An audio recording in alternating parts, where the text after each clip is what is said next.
Hello, race fans. I'm Tom Harris. Welcome to this first edition of Post Time at Portland Meadows. I'm joined today by jockey Nathan Haar. And Nathan, you had a big day yesterday for opening day here at Portland Meadows, winning the inaugural handicap. What a fantastic showing by Grinder Sparks Aglow. Yeah, he ran a really good race.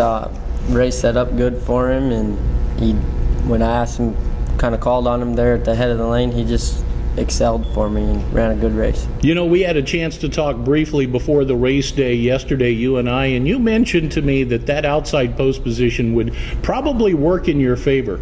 Yeah, I liked it. As I'd said, the reason why I liked it is because I knew there would be a little bit more speed on the inside of me, and he's a very tactical horse. He can kind of do whatever you ask him to do, and when they'd open the gates, I heard everyone down inside kind of shipping and jockeying for position in there, and my horse broke good, and I was just sitting on him, and from there I knew it would kind of set up the way I was hoping to just kind of be in that stalking spot. And when I asked him to go, he just ran good for me. So, you know, and the favorite going into that race was Papa Frank, a horse that had recently run in the Grade 3 Long Acres Mile, and looked like a pretty tough horse to beat. I'm sure you probably had your eye on that one. Yep. As I told you yesterday, I'd actually rode Papa Frank here last year, so I knew what he's capable of, and it appeared as though Emerald, he had gotten even a little better since I knew him, so I knew he was the horse to watch out for in there besides my own. And I kind of had my eye on him down in there the whole way around the turn because I didn't want him to squirt through and get the jump on me. So, what did Robbie Bays tell you before the race?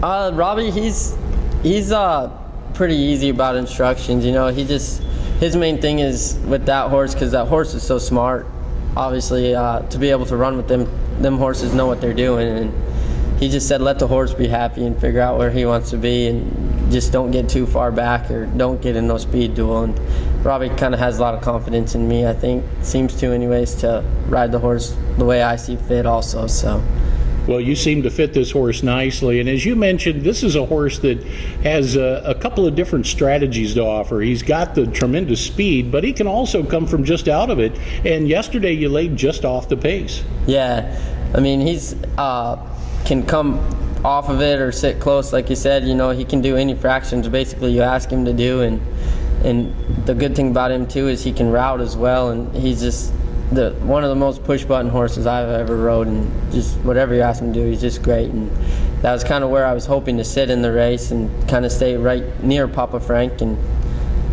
that's how it worked out, and everything worked in our favor. And you just answered my next question. How do you think he does going around 2 turns? And apparently does okay. Yeah, I mean, the way he comes back to you in the early part of them sprint races, I think going a route, he'd do the same thing, you know. I know he can handle the route because last year he run second to It's All About Jerry, who I rode in the Portland Mile and some other stakes races here, and he was consistently second against him, and that's a very nice horse as well. So yeah, and you know, that's a rare commodity to find a horse that can do what you need a horse to do, both at long and short range. Yes, it is. You don't get to ride too many of those, do you? No. No. Let's talk about a little bit where you got started. You're kind of a Midwest boy growing up. Yep, grew up in South Dakota. That's where I rode my first couple races. My first race didn't do so hot, and I was kind of depressed, and my dad told me to stick with it, and 5 races later I win my first one for him. Fantastic. Well, that's a great story. Win one for Dad. Yeah. And, you know, your dad is Bubby Haar, who's also a race announcer, who I know going back several years. Bubby and I have been in contact over the years, as race announcers often do. Yeah. And he calls the races in Wyoming, and also I think he called them there in Aberdeen for a while, and some of the other circuits, maybe Fargo perhaps. Yep. He called the races up in Fargo, North Dakota as well. Yeah. So say hello to Dad for me next time you talk to him. All right, let's take a look at today's program. A fantastic opening day yesterday for you. You won the big race. You know, interestingly enough, we had several riders yesterday with riding doubles. Jose Zanino, Eduardo Sosa, Aliska Kubanova. I mean, it was an interesting day where we had several riders tie up for riding doubles. And I'm missing somebody, but forgive me for that. But anyways, today's race action, Lorenzo Lopez. Thank you very much. We don't want to miss Lorenzo, for crying out loud. The 7th race today is a horse you've got the call on, Alex Butte. That's the 3 horse. This is from a trainer, Jonathan Nance, that you work with closely. Oh yeah, John, he's a good friend of mine. And we really good business partners. He puts a lot of faith in me, puts me on a lot of horses.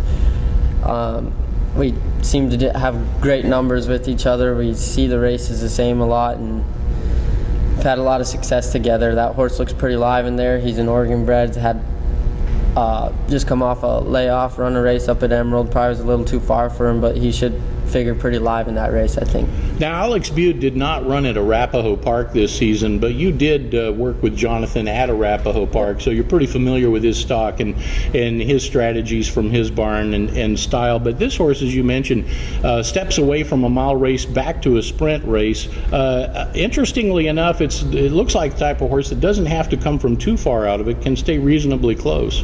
Yeah, you know, the track's playing a little bit different than it usually does here. Of course, always early in the year it'll really kind of tiring until we get a lot of rain on it. So, but the horse, it looks like he wants to stay forwardly placed in the race, but I don't want to use him too much early either. So it'll be interesting to see how I go about that. I guess most importantly, you just got to play the break in a race like that. So we talked about the short race of the day. Let's talk quickly about the 2-turn race. We're going to go a mile 70 yards. You've got Sharp Focus in this race, a horse that's third favorite on the morning line. Here's another one that you might find yourself on the lead. Yeah, he likes to have the lead. He certainly gets a big heart on the lead. I rode him last year for Jesse a couple times, another trainer that's real easy to ride for, great guy to ride for. Him and Lisa, great people, give me a lot of opportunities, and he seems to have faith in me, and I like that horse's opportunities or chances in there. If he breaks and gets a good spot, hopefully we can slow it down a little and maybe see if we're still there at the end when it counts. You know, you just brought up a key phrase, slow it down a little. Not too many young jockeys like yourself have that clock in the head where you know exactly how much horse you have at any juncture in the race, and how important is that? On this track right now, it's very important in my opinion.